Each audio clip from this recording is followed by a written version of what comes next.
intervistajna nies li appuntu qegħdin frontline qegħdin fil-ġlida qudiemnet qed jgħidu aħna rridu li l-Ingilterra toħroġ mill-Ewropa. Għamilna intervista bħalma tafu l-Alleanza Bidla għandha ħbiberija ma' diversi gruppi u anka partiti fl-Ewropa nifisha. Għamilna intervista ma' Jonathan Arnott li huwa MEP ġol UKIP. Il-UKIP huwa letteralment dak il-partit li beda dal-proċess kollu taħt Nigel Farage biex l-Ingilterra tasal għal dan il-referendum qatt ma aċċettaw li l-Ewropa tikkmandhom b'mod politiku għalihom l-Ingliżi rabta ekonomika iva imma li inti toħodli s-sovranità u toħodli il-political decision making, id-deċiżjonijiet politiċi fidejk le. Għamilna din l-intervista miegħu ħanisimgħuh issa ħajkolli nitkellem bl-Ingliż għax dal-persuna huwa Ingliż. Good evening, Jonathan. Thank you for accepting our invitation to come to our program and sharing some of your thoughts with us. Well, thank you very much for inviting me onto Exodus. It's great to be here and it's great to hear about the Alleanza Party and how things are progressing in Malta. It's always good to hear of new movements being set up across Europe, across the world, that stand up for individual nations, for freedom and for sovereignty. Well, I also thank you, thank all the UKIP team for the support they've given us in the past.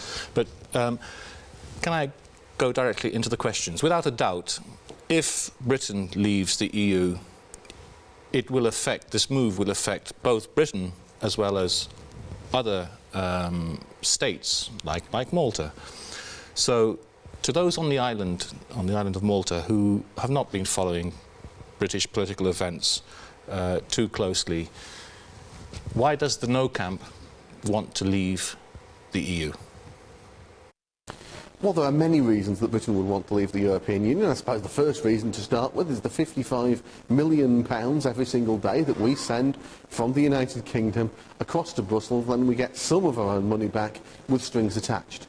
Some of it's to do with sovereignty. You know, we believe that it's better for the British people to govern ourselves. We believe that if we want new laws in the United Kingdom, it's better that we can write laws that are right for us in Westminster, rather than having one-size-fits-all laws, so that we have the same laws in the UK as in Malta, as in Sweden, as in Romania, when actually those countries are all very much different from each other.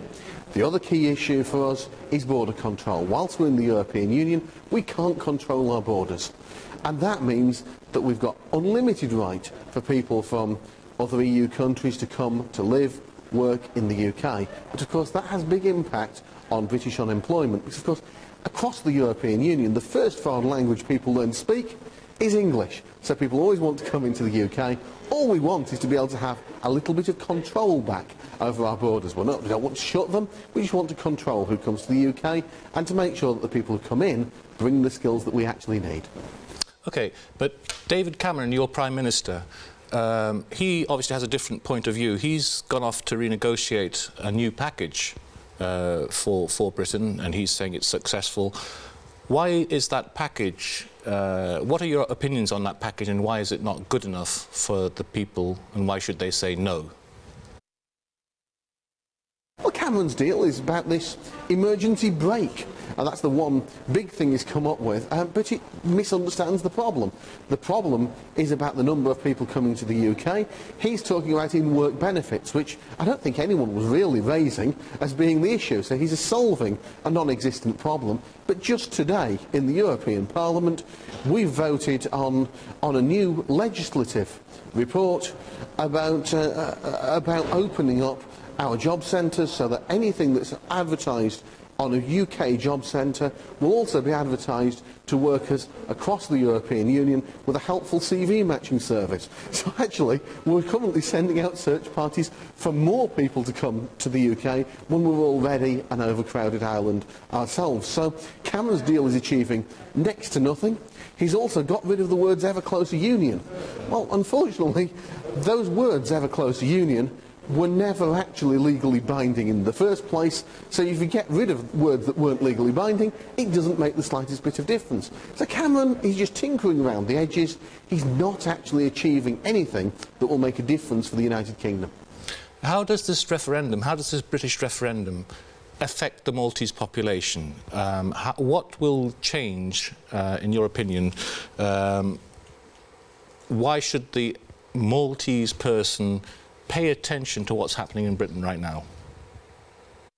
Well, I suppose Malta, as an independent, sovereign country, should be able to take the decisions in Malta's best interest, just like the United Kingdom should take decisions in the United Kingdom's best interest. Yes, of course, we want to work together with Malta, we want to trade with Malta, we want to be good neighbours with Malta. We've got a common history with Malta. So, of course, all of these things are very good reasons for us to work together. Does it mean that we should have common government with Malta? I think actually the UK and Malta have got enough differences that doesn't work very well. Okay, understood. Why should a British expat or someone in Malta who has a right to vote in the UK vote for an EU exit? Probably the biggest question that the people living in Malta are asking right now is, if the EU exits, how will it affect us and our relationship with the UK? As you're aware, Maltese people have a very strong tie with Britain. Malta has a very strong tie with Britain, goes back hundreds of years, and our culture, our laws, our parliament, our economy are all based, intrinsically tied with the UK system. What would happen to all of this should the UK leave the EU? Well, first of all, you have to ask, with a lot of people who are expats from the UK who've gone to live abroad, whether it's in Malta, whether it's the USA, Australia, Spain, wherever it happens to be. If you've got somebody who's left the UK, quite often they've left for a reason, quite often they've left because they're not happy with the direction that things are going in the United Kingdom. So, in terms of our relationship with Malta, I don't think anything particularly would change on a day-to-day basis in that way. We'd still trade with Malta, we'd still work together with Malta as a country, so that wouldn't be any different, so there would be no negative to doing that, but actually it would be helping us to reassert our freedom and our independence in the UK. So basically what we're saying here is that if Britain exits the EU, more or less the relationship between Malta and Britain stays the same. Jonathan, I apologise very much, but we don't have too much time at our disposal. Thank you very much for being with us today. We'd love to have you here and all the UKIP team over in Malta, hopefully very soon over here, so that we can discuss things better and in a more public forum. Do you just have a final comment for us? And thank you for attending this conversation. Well, thank you very much for inviting me on to Exodus. It's great to hear in the European Parliament this week about the Alleanza Party, that there is now a third viable party in Malta that's doing something a little bit different. Of course, the MEPs that we've had from Malta so far have been very much from the pro-federalist European People's Party and the Socialist and Democrat groups in the European Parliament. So it's very different, very exciting for us to know that there is another political party in Malta that's being set up and that actually has a good chance of success, and a party that will defend the Maltese people and Maltese sovereignty.